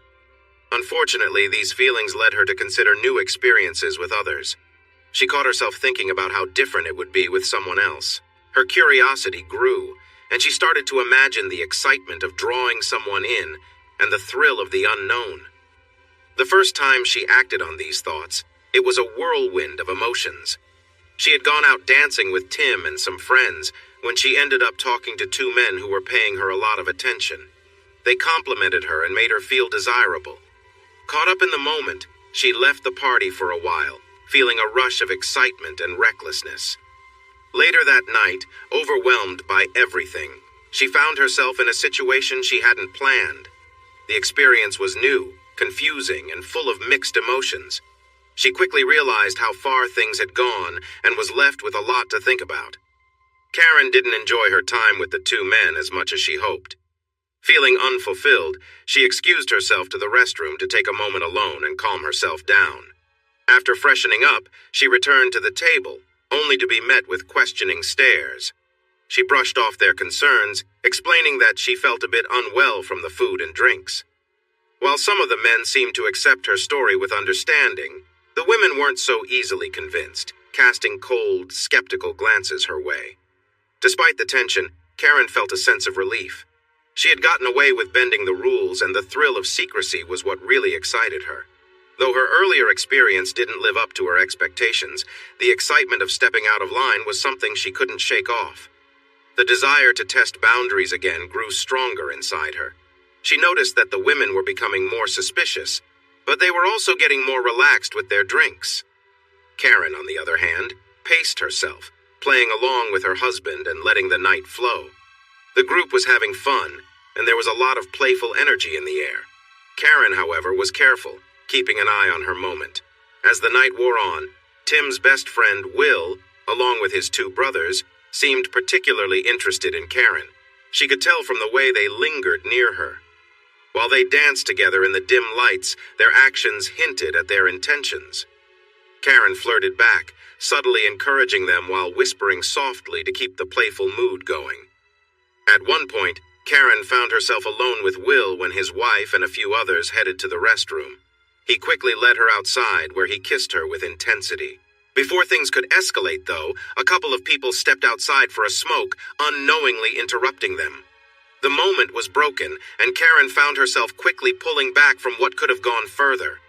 The interruption saved her from making a decision she might have regretted, though the excitement still lingered.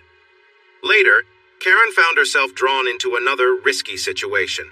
She flirted with one of the younger coaches she knew from a previous school district, and eventually got involved in an affair with an old flame, now married. The relationship quickly became complicated and nearly cost them both their marriages. They were almost caught when a family member stumbled upon them during one of their secret meetings, but they managed to cover up the situation just in time. Through all these close calls, Karen's thrill-seeking behavior never quite let up, and she continued to test the limits of what she could get away with. She thought she might get caught, but luckily, no one came to check the truck. For her, the thrill of almost being discovered added an exciting edge to their relationship, but it scared him. After that, he decided to distance himself from her. JW liked to brag about how he charmed her, and Steve was proud of how they managed to involve her with the others. The truth was, she probably would have been interested in them on her own. Despite her wandering eyes and meeting new people, she still felt her husband was the best. Even though she had been with several men after getting married, he stood out among them. Tim had a way of impressing her, both with his looks and strength, but even his efforts could only satisfy her for a while. She often found herself relying on other ways to fill the empty spaces in her life, despite the time she spent with her husband and others. She had a routine balancing her life between her husband and other encounters, but she always found herself seeking more, never fully content. "I'm always wanting more, aren't I?" she whispered to herself as she tried to calm the restless feelings she had inside. Thanks for watching this video. Don't forget to subscribe to Infidelity Plus to stay updated with more captivating tales of infidelity and payback. Turn on notifications so you're the first to see our latest content.